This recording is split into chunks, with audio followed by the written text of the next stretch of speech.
Hi guys, it's Jessica. I was just thinking of a story on the move. We've been in New England now for 7 years, 7 or 8, but this goes back to when we were moving here. Um, we were in Phoenix. I had a job offer to move to Springfield, Mass, um, and they were paying for it. So I'd get temp housing and then move all my stuff. So, and they wanted me to come up um, prior to starting, I think 2 weeks prior to starting, to look around the area for temporary housing. So I would be going up first for Deborah. And got the house sold down in Phoenix. And my sister works at the same company, but she worked out of the Hartford office. And Hartford and Springfield are about 30 minutes apart. So she lives in the middle of them. So I went to stay with her, and she had a 4-month-old baby, her first. So I was there with playing with him, and she was going to show me temporary housing. So one Sunday, um, we started driving around and looking. Her husband came along and the baby. They were in the back on the left side. I was in the passenger seat. She was driving. Um, so what happened is New England has a lot of those zigzag roads, and then when the trees are all full, you can't see beyond what's in front of you. You just can't. And when the trees are down, you can see a lot more. It takes getting used to. But we took a turn, and here comes a plow truck with a grill and the snow plow on it. It was late in summer, but it was like, why do you have a snow plow? We turned left, he turned left, he came back right, and he hit the passenger side and the hood, like right in the middle of the door and the front end. Did a lot of damage. It actually totaled the car, but I'm lucky because if the car had come directly into the passenger side, I probably would not speaking anymore. So I was lucky.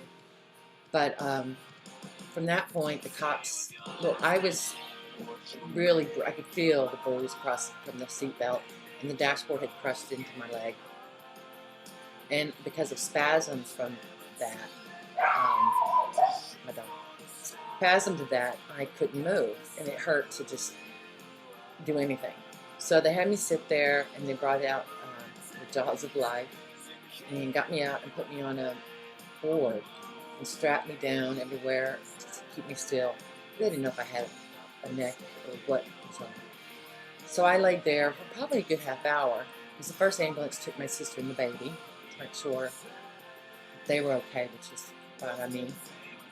And then they had an ambulance come and take me to Hartford in the emergency room. So I've been in the emergency room, so I've never been in a car wreck that I had to go. So I didn't know what to expect. So when you get in there and they see you, they start cutting your clothes off because they don't want you moving around. So they cut my jeans off. They were Old Navy jeans. They weren't sentimental. So that was no biggie. I think they cut a t-shirt off, which I have way too many t-shirts anyway. But this is where the story changes.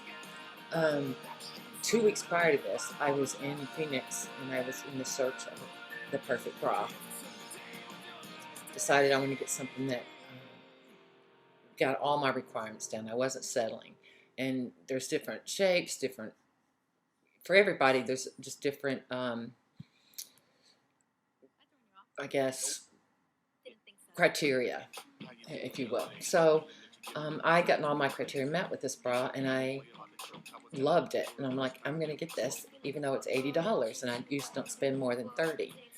So I bought the bra, and I just happened to be wearing it that day we had the wreck. So when they go to cut my bra off, I'm like, what are you doing? And they said, we got to cut this off. And I said, no, you're not cutting it off. And they're like, why? I said, because it's an $80 bra. I just bought it. You're not cutting it off. And they thought that was, here you are in a gurney and hurt, and you give a damn about your bra. But I did, because I wanted to keep my $80 bra. Otherwise, it would have been flushed down the toilet. So we kept arguing, and I refused. So they would go out in frustration, talking to the doctors, and they come in and they say they want it off. And I'm like, no, unless you can take the plastic apart, it's not coming off.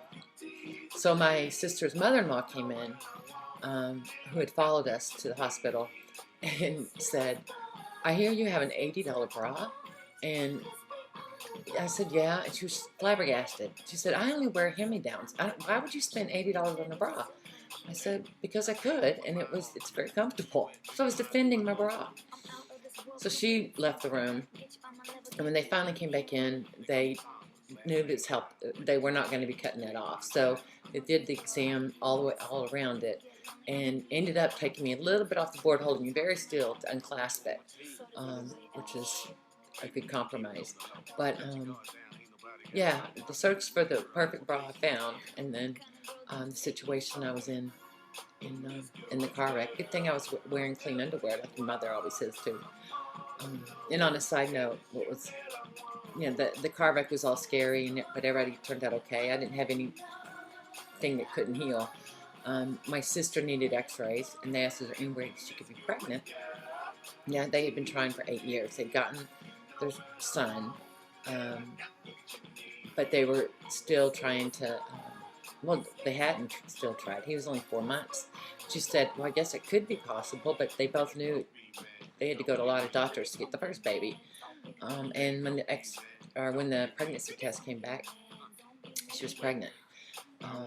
So I was there when she found out. It was sort of just they were stunned, but very happy. And they had both of them. The kids are adorable.